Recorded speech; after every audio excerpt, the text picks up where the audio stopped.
Hello friends, welcome to my YouTube channel. Viewers, आज हम बात करेंगे आप लोगों के समाज से जो है कि आप लोगों के बीएड एंट्रेंस एग्ज़ाम में देखेंगे। अगर आप लोग बीएड एंट्रेंस एग्ज़ाम में देखेंगे यहाँ से आपके 2 या 3 प्रश्न पूछे जाते हैं आपके समाज से लेकर के। समाज की जो ये टॉपिक है यहाँ से 2-3 प्रश्न पूछे जाते हैं। इसके पहले हमने वर्णमाला आप लोगों को करा दिया, लगभग 4 से 5 क्वेश्चन वहाँ से पूछे जाते हैं और उसके बाद हमने विराम चिन्ह करवाया, विराम चिन्ह से 2-3 क्वेश्चन पूछे जाते हैं। तो आज हम कराने वाले हैं समाज से जो है कि हमको किस टाइप से पढ़ना है और कहाँ से क्वेश्चन बनते हैं बीएड एंट्रेंस एग्ज़ाम के अंदर, हमको उस टाइप से पढ़ना है, ना कि हमको पूरी किताब पढ़नी है। हमको वही चीज़ पढ़ना है जहाँ से हमारे क्वेश्चन पूछे जाते हैं। तो आज हम बात करेंगे समाज को लेकर के। समाज का जो होता है, समाज की जो परिभाषा होती है, समाज दो शब्दों के मेल से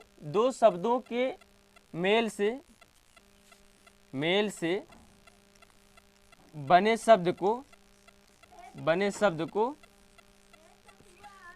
शब्द को समास कहते हैं। ठीक है। समास जो होता है, समास दो शब्दों के मेल से बने शब्द को हम समास कहते हैं। ठीक है। जो समास के प्रकार होते हैं, 6 प्रकार के हमारे समास होते हैं। जो पहला होता है अव्ययभाव समास, और दूसरा होता है तत्पुरुष समास, और तीसरा होता है हमारा कर्मधारय, और चौथा होता है हमारा द्विगु समास, और पांचवा होता है द्वंद्व समास, और छठवां होता है बहुब्रीहि समास। तो अर्थात पहला जो हमारा होता है एक कौन सा है, हमारा अव्ययभाव, और दूसरा होता है हमारा तत्पुरुष समास, और तीसरा होता है हमारा कर्मधारय, और चौथा होता है द्विगु समास, और पांचवा होता है हमारा द्वंद्व समास, और छठवां होता है हमारा बहुब्रीहि समास। तो हम एक एक समास के बारे में देखेंगे। अव्ययभाव समास क्या होता है, केवल आप लोग सुन लेंगे, आपका कंसेप्ट क्लियर हो जाएगा। अव्ययभाव समास में क्या होता है, इसमें जो पहला पद होता है अव्यय होता है, जिसे हम अव्ययभाव समास कहते हैं। जैसे प्रतिदिन, आजीवन,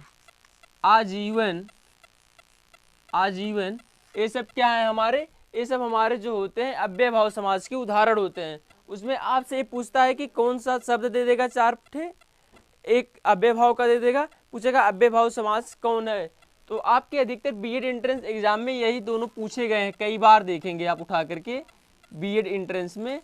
ये प्रतिदिन और आजीवन, इस टाइप के जो है कि शब्द आपके बीएड एंट्रेंस एग्जाम में काफ़ी ज़्यादा बार पूछे गए। अव्ययभाव समास जो होता है, इसमें क्या होता है, एक ऐसा शब्द होता है जिसमें पहला पद हमारा क्या होता है, अव्यय होता है, और उत्तरा पद क्या होता है, प्रधान होता है। उसे हम क्या बोलते हैं, अव्ययभाव समास बोलते हैं। ठीक। तत्पुरुष समास हमारा दूसरा होता है। तत्पुरुष समास में क्या होता है, इसमें पहला पद प्रधान होता है, और उत्तरा पद क्या होता है, उत्तरा पद जो होता है पूर्व पद होता है। जिसमें जैसे हमारे जो एग्जाम्पल्स में राजकुमार, ग्रामगत, ये जो है कि ग्रामगत जो है ये आपके बीएड एंट्रेंस एग्जाम में पूछा गया था। बीएड 2021 के अंदर ये पूछा गया था कि ग्रामगत में कौन सा समास है। तो ग्रामगत में जो समास होता है हमारा तत्पुरुष समास होता है। ठीक है। कर्मधारय समास में होता है जो हमारा एक दूसरे के ऊपर डिपेंड होते हैं। कर्मधारय समास में क्या होता है, इसमें जो होता है कर्मधारय समास में एक दूसरे के ऊपर डिपेंड हो। जैसे महादेव, चरण कमल, ये क्या होते हैं, हमारे कर्मधारय समास होते हैं। अर्थात हम कह सकते हैं एक दूसरे के ऊपर डिपेंड होता है। जैसे चरण कमल, चरण के समान एक दूसरे की तुलना की जाती है इसमें, उसमें क्या बोलते हैं, कर्मधारय समास बोलते हैं। इसके एग्जाम्पल्स महादेव, ये भी आपके एग्जाम बीएड 2020 में पूछा गया था। आप पेपर उठाकर देखेंगे तो बीएड 2020 में पूछा गया था। बीएड का जो प्रीवियस ईयर का पेपर है हमारे चैनल पर पूरी तरह से करवाया गया है, फर्स्ट पेपर और सेकंड पेपर। आप लोग जाएंगे, डिस्क्रिप्शन में लिंक रहेगा, आप वहां से प्रीवियस ईयर का जो पेपर है बीएड का, आप वहां से डाउनलोड कर सकते हैं।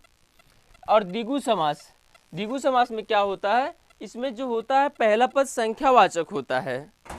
द्विगु समास जो होता है इसमें क्या होता है, हमारा पहला पद संख्यावाचक होता है, जिसमें हमारा आता है तिरंगा, चौराहा, सप्ताह, ये सब हमारे जो क्या होते हैं, द्विगु समास होते हैं। द्वंद्व समास की हम बात करें, जहां पे हमें एक दूसरे के विपरीतक शब्द दिखाई दे और बीच में योजक चिन्ह लगा हो, क्या हो, बीच में हमारा योजक चिन्ह लगा हो, उसे हम क्या बोलते हैं, द्वंद्व समास बोलते हैं। बहुब्रीहि समास हम किसे कहते हैं, बहुब्रीहि समास में जैसे हम किसी शब्द का नाम ले, हमको कुछ और इंडिकेट करने लगे, तो उसे हम क्या बोलते हैं, बहुब्रीहि समास बोलते हैं। बहुब्रीहि समास में जैसे दशानन, दशानन, लंबोदर, लंब हो उदर जिसका, अर्थात दशानन, दस है आनंद जिसके, अर्थात रावण का बोध हो रहा है। और वैश्या, वैश्या, ये सब क्या है हमारे, ये सब हमारे बहुब्रीहि समास के उदाहरण हैं। जैसे लंबोदर, लंब, लंबोदर, लंब है उदर जिसका, अर्थात किसका बोध किया जा रहा है, गणेश जी का बोध किया जा रहा है, किसका, गणेश जी का बोध किया जा रहा है, तो गणेश जी का बोध किया जाएगा। बहुब्रीहि समास जो होगा, इसमें हम होता है क्या, शब्द कुछ नाम लेते हैं और हमें कुछ और अलग ही अर्थ का उसका प्रतीक होता है, उसको बहुब्रीहि समास कहते हैं। और बहुब्रीहि समास के जो उदाहरण होते हैं, हमेशा ये योग रूढ़ शब्द होते हैं, क्या होते हैं, योग रूढ़ शब्द जो होते हैं, ये हमारे क्या होते हैं, बहुब्रीहि समास के उदाहरण होते हैं। यहाँ से आपके 3 से 4 क्वेश्चन बीएड एंट्रेंस एग्जाम में पूछे जाते हैं। तो आप हमारे प्लेलिस्ट में जाएंगे, वहाँ पे प्लेलिस्ट में जो है कि previous year BEd entrance exam solve paper करवाया गया है, तो आप वहाँ से जा करके पेपर को डाउनलोड कर सकते हैं। कई सालों का पेपर जो है कि वहाँ पे प्लेलिस्ट में दिया गया है, आप वहाँ से जा करके डाउनलोड कर सकते हैं। तो आप लोग इसका स्क्रीनशॉट ले लेंगे अगर आवश्यकता पड़ेगी। तो यहाँ पे जो एक ग्रामगत है, ये भी आपके एंट्रेंस एग्जाम में पूछा गया था बीएड 2021 में, इसमें कौन सा समास है। और ये महादेव, और यहाँ से आपके प्रतिदिन पूछा गया था कि प्रतिदिन में कौन सा समास है। तो आपके बहुत कठिन जो है कि समास नहीं पूछे जाएंगे, जो नॉर्मल होंगे वही पूछा जाएगा, ठीक है। तो आपसे हम नेक्स्ट लेक्चर में मिलेंगे। अगर आप हमारे चैनल पर पहली बार आए हो तो चैनल को सब्सक्राइब कर लेना और अपने मित्रों के पास शेयर कर देना। तब तक के लिए जय हिंद, जय भारत।